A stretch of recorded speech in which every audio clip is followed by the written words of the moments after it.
Queria convidar você a pegar o esboço da mensagem que está aí no seu boletim, para que nós possamos acompanhar. Dê uma olhadinha, tem lápis aí nas costas da cadeira, à sua frente, para que você possa acompanhar a mensagem. Você que está aí na internet, queremos que você também seja abençoado, tem o esboço aí à disposição, para que você também possa acompanhar essa mensagem. O nosso desejo é que Deus fale ao seu coração de uma forma muito especial. Discipular gerações. Hoje pela manhã, ontem à noite, nós vimos o Atoto aqui. Quantos aqui estiveram presentes na apresentação do Atoto? Aí. Se você não viu, entre na internet, lá no YouTube, você vai ser muito abençoado. Eles decidiram discipular gerações, crianças, para fazer diferença naquele país. Agora estão discipulando crianças, influenciando as mães de crianças que não têm pai presente. Então, mulheres que estão sozinhas, tendo que criar seus filhos. Discipular gerações é um grande desafio. Mas antes de nós falarmos sobre isso, eu queria falar sobre alguma coisa que tem a ver com isso também, porque tem um princípio que é muito semelhante. Você acha que votar em branco ou anular o voto não faz diferença, não importa? Pergunta a pessoa do lado aí. Tanto faz, não faz diferença votar em branco ou anular o voto? Pergunta a pessoa do lado aí, se faz alguma diferença. Pergunta para a pessoa aí. A gente ouve tanta coisa nessa época, né? Recebe tanto material. Ou quem sabe a pergunta tem que ser, eu vou votar em qualquer um, tanto faz, né? É tudo a mesma porcaria, é tudo a mesma coisa, né? Eu estava vendo uma pesquisa muito interessante. Você sabe por que mesmo sendo proibido, eles jogam tanto panfleto político na boca de urna, ali nos lugares de votação? É impressionante o número de votos que aqueles políticos que jogaram panfletos no lugar de votação recebem, porque muitas pessoas chegam para votar sem ter a menor ideia. Quem que eu vou votar para deputado federal? Ah, aqui é deputado federal, vou votar nesse.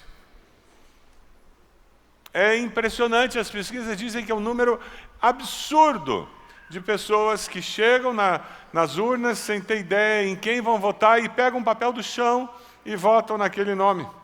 Infelizmente, o ser humano tem essa tendência de ter uma atitude de achar que tanto faz.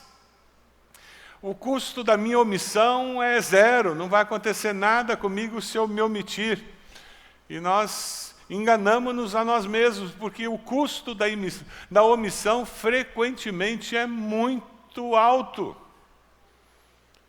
A vida tem um custo que, no mínimo, é um custo mínimo. Se você tivesse uma casa de praia, deixasse ela fechada por uns 3 meses, sem usar água, sem usar telefone, sem usar luz, o que ia acontecer com a sua conta de água, luz e telefone lá na casa de praia? Você tem que pagar alguma coisa? Tem um custo mínimo, porque aqueles serviços estão instalados. Sabe, se você se omitir de usar o seu poder de voto, o seu poder de participar na sociedade, não se iluda. Tem um custo embutido nessa omissão. Então, a nossa palavra é: informe-se da melhor maneira possível, converse com pessoas, procure definir antes do dia das eleições em quem você vai votar, procure não omitir-se nesse processo tão importante. Da mesma forma como nós não podemos nos omitir na vida cívica, na nossa participação na sociedade, nós não podemos nos omitir na vida moral, na vida espiritual. A vida é muito complexa, eu não posso fazer de conta que não vai acontecer nada comigo depois da morte e deixar passar e simplesmente não tomar uma decisão ao lado de Cristo. Existem consequências, sim. A Bíblia fala claramente que é necessário arrependimento, confissão de pecados, aceitar Jesus como Salvador, para que nós possamos ter o perdão dos nossos pecados, para que nós possamos gozar da presença de Deus eternamente. E a Bíblia é muito clara. É interessante porque nós temos filhos e os amamos, e muitas vezes nos omitimos na tarefa de criá-los no temor de Deus, de ensiná-los valores, e nos surpreendemos quando eles crescem e eles não têm os valores que nós gostaríamos que eles tivessem. A Bíblia chama isso de discipulado. A importância de discipularmos nossos filhos, nossos sobrinhos, nossos netos e investirmos na vida das novas gerações para que elas cresçam com valores que realmente façam com que a vida deles no futuro seja melhor.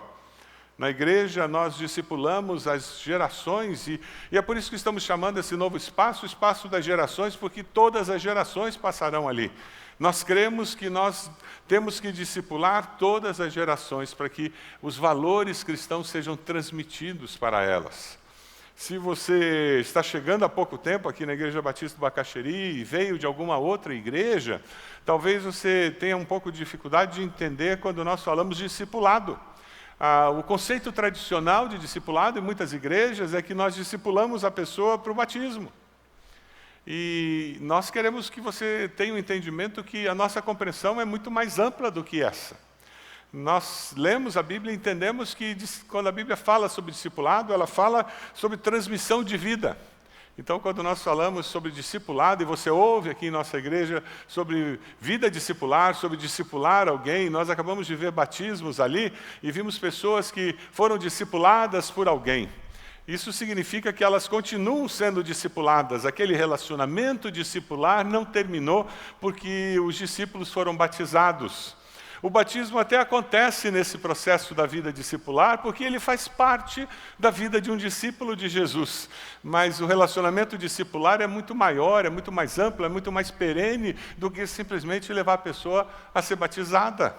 O que nós queremos é que essa pessoa continue crescendo na fé, continue conhecendo Jesus e que nesse relacionamento discipular, essa rua seja uma rua de duas mãos, em que nós ajudamos essa pessoa a conhecer Jesus e ela nos ajuda a conhecer Jesus. Quem tem um discípulo sabe muito bem o que eu estou falando e como nós somos abençoados quando a gente faz os sementes, não é verdade? Amém? Como nós somos abençoados quando a gente ajuda uma pessoa que está crescendo na fé, e como nós somos abençoados quando a gente tem um discípulo e a gente se encontra com aquela pessoa e ora com ela, e caminha com aquela pessoa e reparte a vida cristã, reparte os fardos, e um abençoa o outro. Como é gostoso! É esse o projeto de Deus. Quando nós começamos a olhar a Bíblia, existem vários exemplos, e hoje nós vamos pegar um texto bem conhecido nosso, um texto lá em 2 Timóteo, eu vou pedir que você conecte-se aí, abre sua Bíblia lá em 2 Timóteo, capítulo 1, e nós vamos ver o apóstolo Paulo falando com Timóteo sobre uma situação que ele viveu. Ele era um privilegiado, Timóteo. Timóteo cresce numa situação em que a mãe e a avó falam de Cristo para ele. Ele cresce numa situação em que a mãe e a avó criam em Deus. Ele cresce num lar onde as pessoas amavam e temiam a Deus. Uma situação diferente, uma situação única. E o apóstolo Paulo, ali em 2 Timóteo, capítulo 1, versículo 5, diz: recordo-me da sua fé não fingida, que primeiro habitou em sua avó Lóide, em sua mãe Eunice, e estou convencido de que também habita em você. Que privilégio Timóteo teve! Quantos aqui tiveram o privilégio de crescer num lar assim, onde os pais falavam de Deus, falavam do amor de Deus? Levanta bem alto a sua mão aí. Olha lá, que coisa boa! Graças a Deus por isso. Nem todos tivemos esse privilégio, nem todos pudemos crescer assim, mas todos nós podemos fazer com que o nosso lar hoje seja esse lugar, seja um lugar onde existam palavras de vida, onde existam palavras que honrem a Deus, que façam aqueles que convivem conosco temer e amar a Deus e dizer: que bom que existe um Deus que está comigo e que trabalha a nosso favor. Eu queria que você virasse para a pessoa do lado e dissesse para ela: há quantas gerações o Evangelho está na sua família? A nossa igreja é uma igreja muito privilegiada, nós temos muitas pessoas aqui que são primeira geração, são os primeiros na família a terem se convertido. Pergunta a pessoa do lado aí: há quantas gerações? Pelo lado da minha mãe, eu tenho o privilégio de ser a 4ª geração que o Evangelho está na minha família. Quantas gerações o Evangelho está na sua família? Pergunta a pessoa do lado aí. Conversa aí. Há quantas gerações?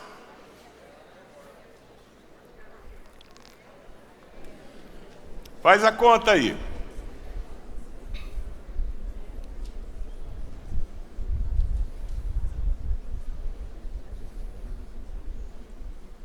O apóstolo Paulo, no segundo Timóteo, lá no capítulo 2, ele vai começar a falar alguma coisa muito interessante. Tente chegar no texto aí. Portanto, você, meu filho, fortifique-se na graça que há em Cristo Jesus, e as palavras que me ouviu dizer na presença de muitas testemunhas, confie-as a homens fiéis que sejam também capazes de ensiná-las a outros. Eu queria que nós estivéssemos pensando nesse versículo 2 de uma forma muito especial, e tentando tirar princípios daqui que possam nos ajudar para que nós nos tornemos os discipuladores deste momento, desta geração, para que nós possamos abençoar as próximas gerações, possamos abençoar quem está vivo nos dias de hoje, possamos ser instrumentos de Deus para transformar a nossa sociedade. É interessante porque no comecinho do versículo 2, a primeira parte, ele diz: e as palavras que me ouviu dizer na presença de muitas testemunhas. Se eu quero discipular as gerações, eu preciso entender que eu tenho que investir em vidas, mas eu tenho que investir em vidas com a palavra. Eu tenho que investir em vida dando um testemunho claro do que eu creio, porque creio como creio. Não é simplesmente falar qualquer coisa. Romanos 10, 17 diz que a fé vem por se ouvir a mensagem, e a mensagem é ouvida mediante a palavra de Cristo. Timóteo ouviu da mãe, ouviu da avó, e depois ele ouviu de Paulo. Ele foi discipulado pela mãe, pela avó, e depois foi discipulado por Paulo. Se você lê as duas cartas, você vê o carinho, o cuidado com que Paulo orienta aquele seu discípulo. Você tem alguém discipulando você? Tem alguém que acompanha você nessa caminhada cristã? Alguém que ora por você regularmente? Alguém com quem você senta e conversa? Na nossa igreja, o projeto é que todos nós tenhamos alguém com quem nós caminhamos. O projeto de Deus é que a fé cristã seja vivida em comunidade. Você está aí sentado vendo a nuca de alguém, não está? Olha a pessoa da frente aí, o que você vê? Você vê a nuca. Se o teu conceito de vida cristã é templista, a sua tendência é achar que a experiência cristã é vir num culto, sentar e olhar a nuca de alguém e participar de um evento religioso, que é um culto. A fé cristã, ela é muito mais do que isso na sua essência. Não estou dizendo que isso aqui é menos. O que eu estou dizendo é que a fé cristã, ela é mais do que isso. Amém?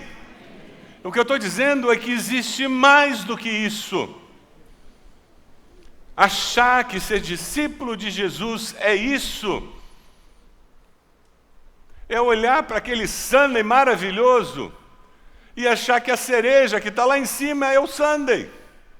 Gente, tem coisa mais gostosa que a cereja. E olha que eu gosto da cereja. Isso é ilustração de gordo, né? Mas, gente, quando você vê que a palavra de Deus é que vai fazer a diferença, é por isso que a gente fala em CFI, é por isso que nós temos grupos de estudo, de mulheres, de homens, é por isso que nós falamos de você ler a Bíblia inteira no ano. Não é fácil, não. É por isso que você encontra aí no seu boletim agora, sabe, eu não li a Bíblia esse ano. Mas agora você pode ler o Novo Testamento em 3 meses. Você não leu a Bíblia no ano, então agora lê em 3 meses. Dá uma arrancada. Sabe o que vai acontecer? Se você ler em 3 meses, aí falta só o velho para você ler inteira. Ano que vem, peguei você. Entendeu a jogada? O que acontece é que nós precisamos dessa palavra, e nós precisamos repartir essa palavra a tempo, fora de tempo, com os nossos queridos, com as pessoas com quem nós convivemos, as pessoas que estão próximas de nós. Por quê? Porque essa palavra transforma, ela dá vida. O processo discipular, ele é uma expressão comunitária. Lá dentro da sua casa é uma expressão comunitária de convivência, aqui na igreja é uma expressão comunitária.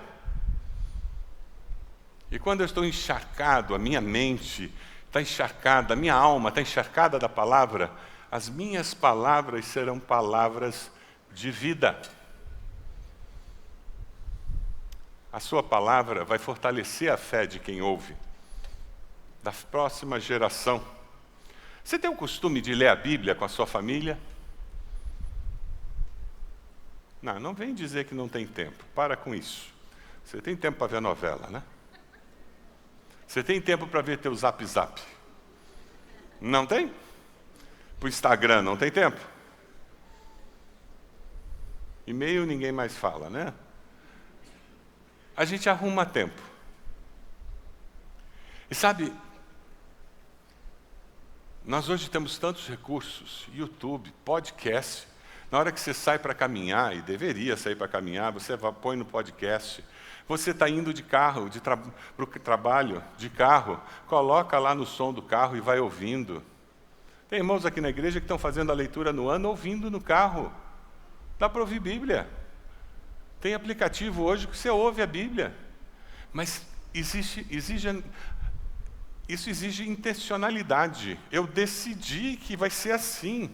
Porque eu sei que se eu não encharcar minha mente com a palavra, para que ela influencie meu jeito de ser, sabe aquela TV 4K, 70 polegadas que eu comprei para a Copa?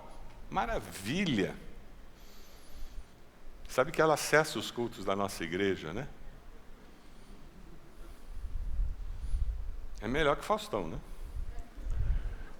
Seu notebook, celular, gente, nós temos tantos recursos, tem tanta coisa boa, tantas mensagens, tantos pregadores com conteúdo na internet disponíveis. E o que a gente faz? Tem gente que assiste jogo de futebol de manhã, de tarde, de noite. Novela de manhã, de tarde, de noite. Não espalha, mas tem gente que assiste 10 episódios de série de Netflix seguidinho um atrás do outro. Não espalha.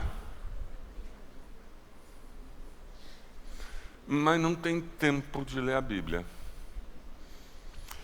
Depois se surpreende porque o que sai da boca é palavra de morte, não é palavra de vida. Aí quando vai conversar com os filhos, é só cobrança. Você não fez, você é isso, você é aquilo, você não arrumou o quarto, você não lavou a louça, você não estudou, você tirou nota ruim. Já viu isso em algum lugar? Você bateu o carro, você é isso, você é... Já ouviu isso em algum lugar? Aí depois se assusta, porque os filhos olham e é só coisa ruim. E não tem vontade de conversar com os pais. Aí filho que só reclama de pai, já viu isso em algum lugar? Que meus pais são isso, minha mãe é aquilo. Aí depois se admiram porque os pais olham para eles como se eles fossem criança. Marmanjo de 20 anos que só sabe reclamar. Cresça. Palavra de morte só. Você quer que teus pais te respeitem? Amadureça, cresça, assuma responsabilidades. Haja como alguém maduro. E eles vão começar a te respeitar mais. Um dos desafios dessa mensagem hoje é você sair daqui dizendo: Deus, eu quero ter palavras de vida para as pessoas que estão ao meu lado. Sabe aquela história de o pessoal lá na faculdade, o pessoal lá no trabalho dizer: puxa, mas que legal encontrar com ela, né? Ela é aquele tipo de pessoa que a gente encontra e sai com a alma lavada, né? A gente sai animado a tocar o barco. Conhece gente assim? Que você encontra e a pessoa te recarrega? Conhece gente assim? O desafio de hoje é você sair daqui dizendo: Deus, eu quero ser uma pessoa que quando a gente conversa no cafezinho lá da empresa, uma pessoa que quando a gente bate um papo na cantina lá da faculdade, o pessoal sai dizendo: pô, mas que cara legal, né? Ele consegue enxergar o lado bom das coisas. Ele consegue dar uma palavra assim que traz esperança para a gente. Não, porque do jeito que está, se o Haddad ganhar, eu vou mudar para a Venezuela. Ou para a Bolívia. Não é esse o papo que está? É uma desgraceira. Gente, eu sou velho o suficiente para me lembrar da Zélia. Quem sobreviveu a Zélia aqui? Não sobrevivemos. Que vem um governo encrencado, a gente vai sobreviver, não se assusta não. Pessoal mais novo, nós vivemos com 80% de inflação ao mês. Lembram disso? Alguém morreu? Era brabo, né? Lembra? Chegava o salário, a gente ia correndo para o mercado? Tinha que fazer compra no dia que o salário caía na conta. Lembram disso? É claro que a gente quer melhorar, a gente quer um governo melhor, mas o mundo não acaba. E se eu tenho Jesus, se a minha mente está encharcada com os valores dessa palavra, eu sei em quem tenho crido, eu olho a vida com o poder de Deus me dando força para aguentar o tranco que for, amém?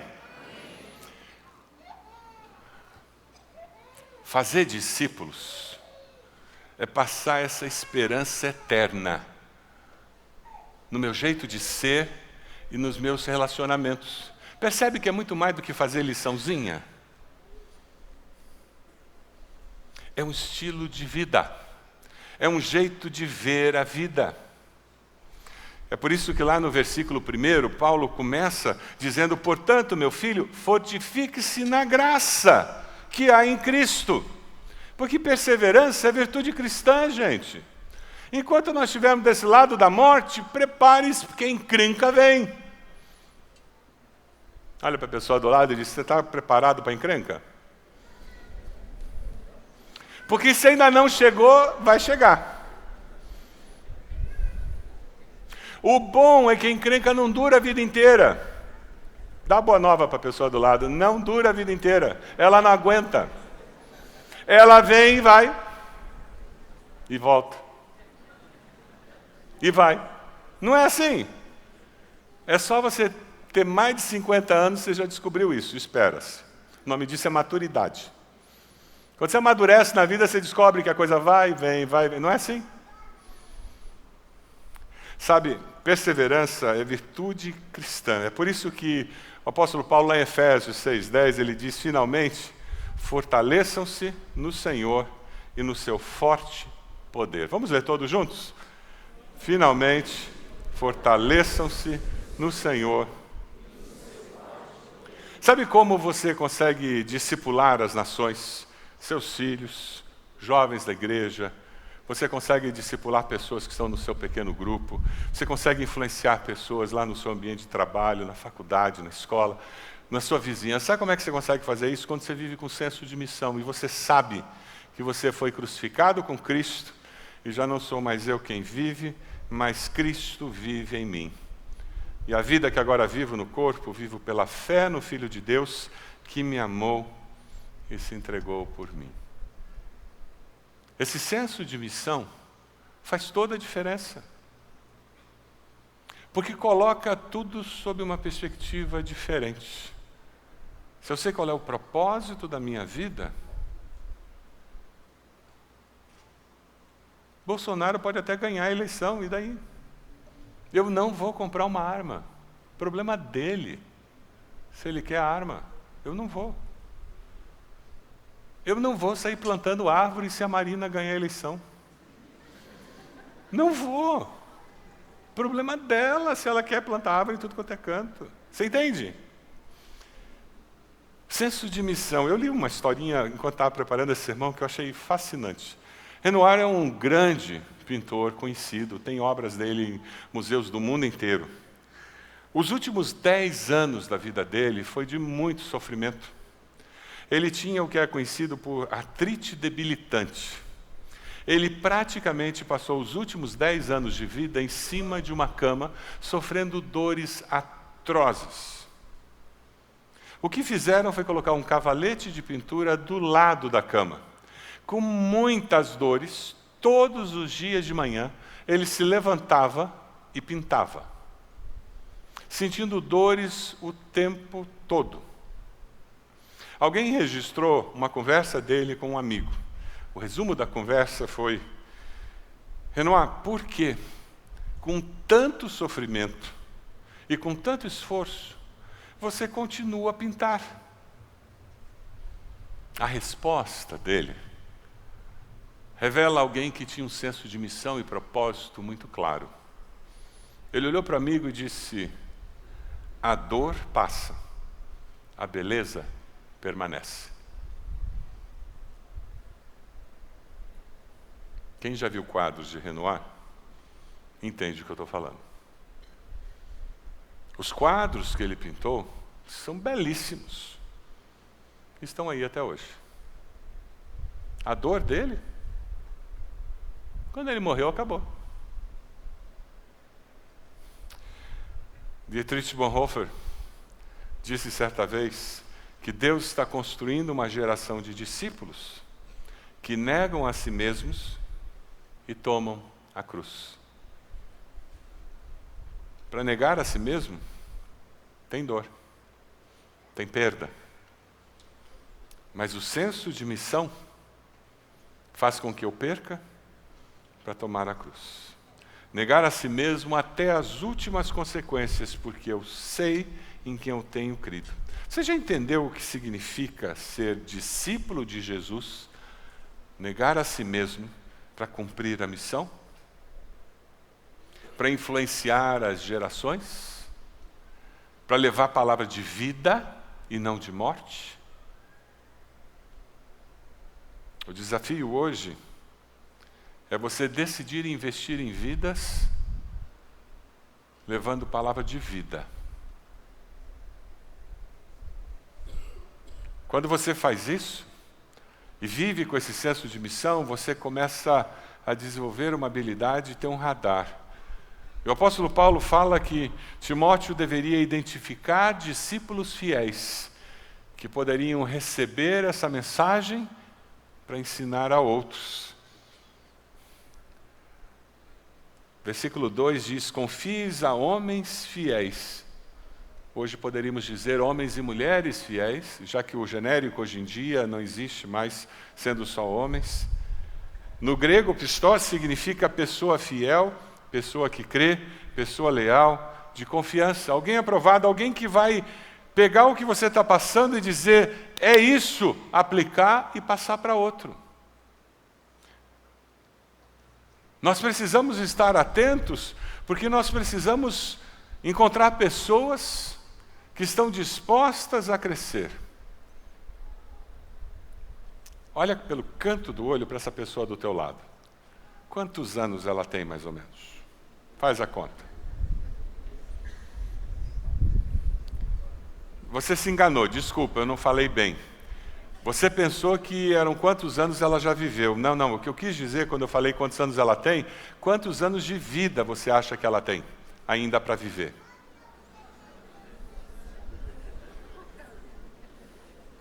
Quantos anos faltam para ela bater com as botas?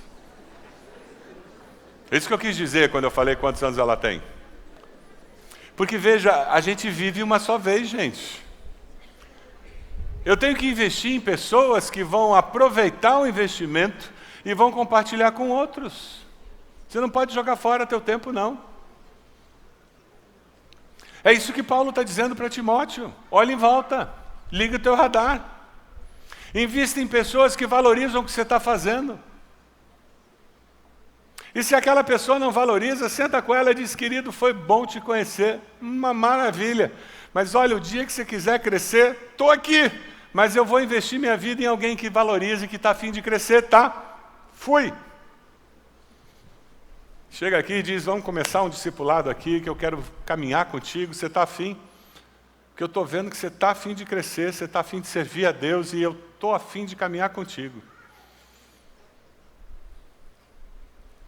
Não desperdice a sua vida. Existem pessoas que estão vivendo nessa vida a passeio e jogando a vida fora. Não deixe que elas decidam que você vai jogar a sua vida fora também. É interessante porque quando nós discipulamos gerações, nós nos tornamos discípulos multiplicadores. Se você já fez o CFI, você sabe do que eu estou falando. No CFI você aprende esse conceito de discípulo multiplicador. É o conceito de discipulado na Bíblia. Discípulos que fazem discípulos, que fazem discípulos, que fazem discípulos. A gente não está atrás de números. Nossa igreja não vive atrás de números. Mas os números nos ajudam a entender se nós estamos atingindo o objetivo de ter discípulos que fazem discípulos, que fazem discípulos, que fazem discípulos. O que acontece? Se num pequeno grupo você tem discípulos multiplicadores, é uma questão de tempo de não caber na casa. Então, se aquele pequeno grupo continua cabendo na casa há 10 anos, o que isso está dizendo para a gente? Tem problema. As pessoas não estão sendo discípulos multiplicadores. Mas se aquele pequeno grupo está cheio de discípulos multiplicadores, alguns em 3 meses, outros em 6 meses, alguns levam 1 ano, não cabe mais, não tem mais casa para reunir. Aí multiplica. A gente não está atrás de números, a gente está atrás de casas abertas, pregando o Evangelho, falando de Jesus. E a gente está buscando ter o maior número possível de discípulos multiplicadores, que fazem discípulos, que fazem discípulos, que fazem discípulos, para que o reino de Deus cresça. Simpson disse certa vez que todo cristão deve perceber que ele é um vínculo entre gerações.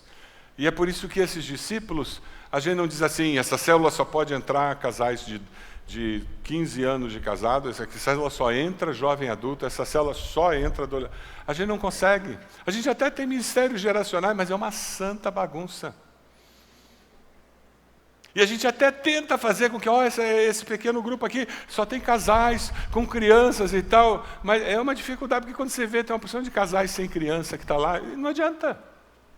Discípulos multiplicadores, eles não são preconceituosos, eles falam de Jesus até para poste. Porque você está simplesmente levando palavra de vida, porque você está cheio de vida. Ele transborda a vida.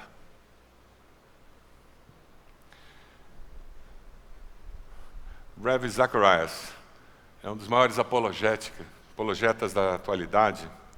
Ele disse que se o objetivo principal da vida é uma caminhada com Deus, então até o que é bom, às vezes, será posto de lado em favor do melhor. Para a nossa sociedade isso é complicadíssimo. A nossa sociedade tem muita dificuldade de escolher entre o certo e o errado. Imagina escolher entre o bom e o melhor, não é mesmo? Aí vem aquela palavra, aquela pergunta que é muito comum hoje em dia. Mas pastor, o que tem? Pastor, o que tem? Pastor, o que tem? Quando chegam para mim com essa pergunta, pastor, o que tem? Eu já tenho umas respostas preparadas. Eu digo, não tem nada não. O problema é na intenção do coração que levou você a fazer essa pergunta, o que tem? Porque se você tivesse teu coração resolvido, você não está nem fazendo essa pergunta.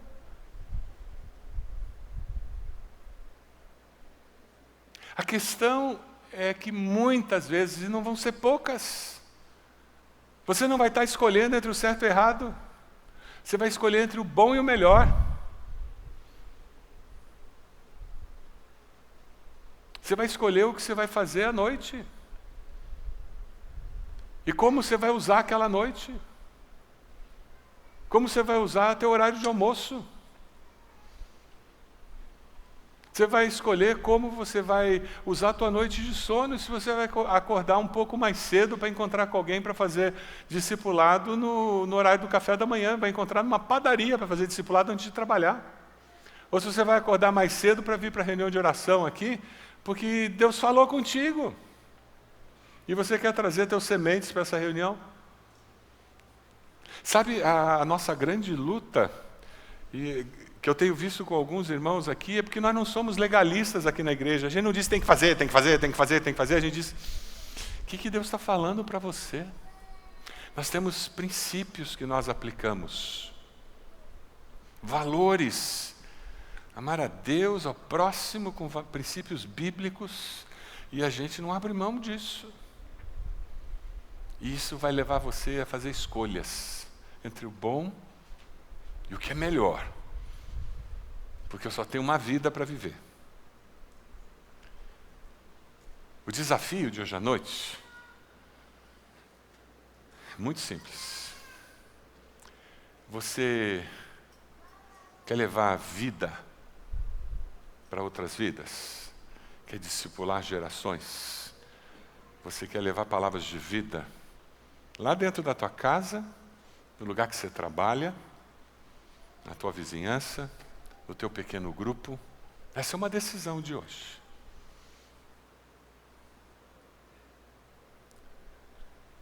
E a segunda decisão, eu vou fazer isso abrindo mão de direitos, de agenda minha, porque eu quero o que é melhor. Você pode fechar seus olhos?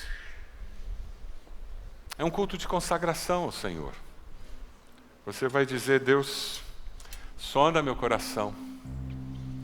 Tem alguma coisa que precisa ser colocada de lado? Não é ruim necessariamente, não é pecado necessariamente, mas Deus, isso aqui me impede de ver o melhor.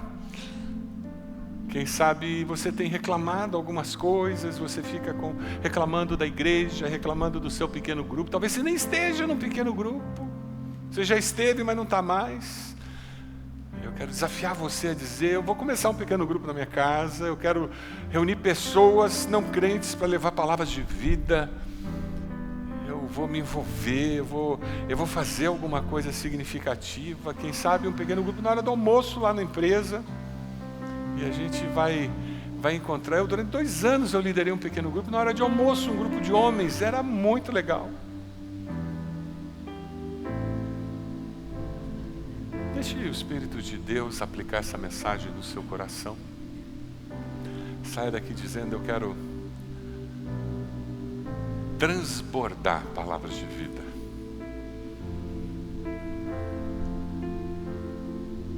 Eu quero consagrar minha vida na vida de outras pessoas. Quem sabe vai ser lá no seu pequeno grupo que você vai começar a adotar algumas pessoas. Sabe, o que o Espírito vai aplicar vai ser lá na sua casa. Eu vou gastar mais tempo com meus filhos, não cobrando, mas passando vida para eles, conversando com eles sobre vida. Eu vou investir mais na vida dos meus pais. Eu preciso passar vida para eles, não reclamando deles o tempo todo. Você pode ficar de pé onde você está? Nós vamos começar a cantar e eu vou desafiar você a vir à frente, colocar-se de joelhos aqui, e eu gostaria de orar por você. Nesse momento de consagração, em que você está dizendo: eu decido, eu quero que Deus fale ao meu coração, eu quero que Deus me dê vitória nessa área. Você pode sair daí, vem aqui, nós vamos orar por você. Sai do seu lugar, vem aqui, respondendo esse apelo, dizendo: eu quero ter palavras de vida lá na minha casa, no meu ambiente de trabalho, na faculdade, lá na escola. Sai do seu lugar, vem aí. Eu quero adotar uma pessoa, eu quero discipular alguém, eu quero ser alguém que faz diferença na vida de alguém. Vem até aqui, coloque-se de joelhos, nós vamos orar por você. Vem o casal, vem você sozinho, mas vem até aqui. Nós queremos que Deus faça uma obra através da sua vida, faça a diferença. Vamos cantar, enquanto nós cantamos, vem até aqui.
Desafiar você que está num pequeno grupo. Tem alguém lá que ainda não está sendo discipulado por alguém, não foi batizado, quem sabe? Aceitou Jesus há pouco tempo ou ainda não aceitou Jesus? E você está no teu coração dizendo: eu podia começar a me encontrar com essa pessoa uma vez por semana, para repartir vida com ela. Quem sabe uma vizinha que você podia convidar. Alguém em nossa igreja aqui abriu um grupo de oração no seu condomínio para orar pelos adolescentes daquele condomínio. E Deus usou esse grupo para trazer salvação para casais, transformar a realidade daquele condomínio. Deus está falando ao seu coração, vem aqui. Nós vamos cantar mais uma vez e depois nós vamos orar. Vem até aqui para orar pelo lugar onde você mora, onde você trabalha, e nós vamos orar por você.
Amado, te damos graças, porque o Senhor levanta pessoas que abençoam as nossas vidas, com palavras de vida, pessoas que compartilham conosco princípios da Tua Palavra, que nos exortam, que nos animam, e nós louvamos ao Senhor, porque na história das nossas vidas, nós tivemos pessoas que fizeram isso.